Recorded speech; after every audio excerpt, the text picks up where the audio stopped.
Today I'll try to move this whole zoo into a new map. Is it a bad idea?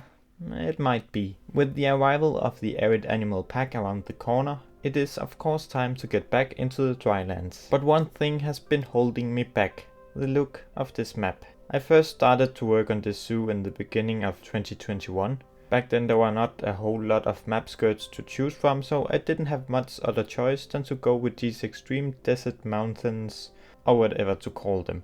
This background feels way too out of this world, and I'm tired of feeling like I built my zoo in the bottom of Grand Canyon and would really like to have an easier time to see my builds with a blue sky above it. So I have from time to time ended up looking at this North American grassland map with tears in my eyes, thinking, oh, what could have been. This map showed up with the update 1.11 last year, but at this point I was already very far with this zoo. And sadly we can't just change these things. But desperate times calls for desperate solutions, so therefore I'll try to move it all. But how's that even possible? A blueprint can feature 6,000 pieces, which means I could fit the entire zoo into 3 big blueprints. And it must be habitat blueprints, since they can save the terrain and not just the scenery. But using blueprints comes with a price. Habitat blueprints can only consist of the barrier that makes up the blueprint itself. Every habitat in the zoo must have their barriers rebuilt after the move. Same case with paths, these can't be saved in blueprints. Yet I decided to give it a try, simply by using the null barrier around a big piece of land and then make sure to delete all the staff gates, since a habitat can only feature 1. I started with 1 chunk, which consisted of the North American area and the entrance, and while everything starts to move a bit slow when you work with such big blueprints, moving this first part was easy enough. So now that it's saved as a blueprint, I can go to the new map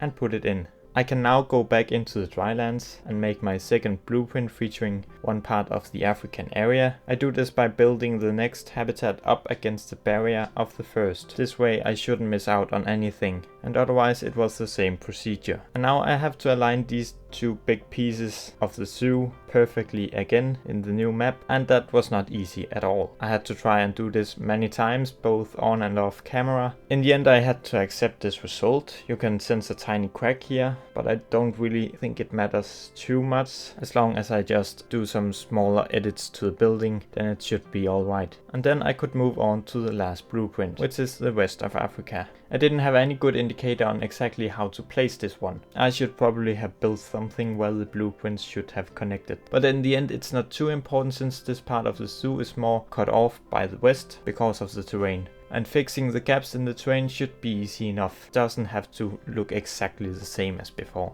Though it has completely messed up an old African wild dog enclosure, but that one needed a redesign anyway, so I might as well just delete it and start over. And for some reason a lot of the raised terrain seemed to have gotten lost in the blueprint. Since all the rocks indicate where it should be, I believe I can make it look almost the same again. The new map is a grassland map instead of a desert one as we used before. This means all the terrain paint looks a bit different than before, but for the most part I think I prefer the new colors. I'll just need to make some adjustments. Now I just need to redo all the paths and barriers. It for sure won't end up looking 1-to-1 the same. Some edits need to be made along the way to make it all fit again, but hopefully it will be for the better. Luckily we got null pads now, which will make it much easier, and most of my barriers are made with null fencing, so it's not too important to make them exactly the same again. All of this will be taking a while, so I'll not take you through it all. Instead I'll fix it little by little. The Arid Animal Pack means I will do a lot of changes to my African areas, so fixing everything here will be done as part of that. For now the North American area will stay the same,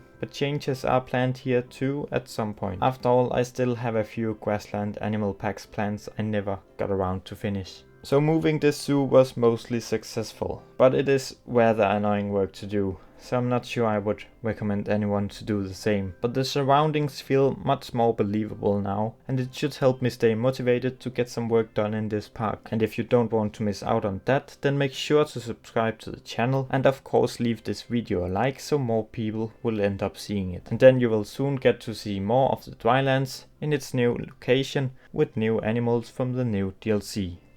See you soon.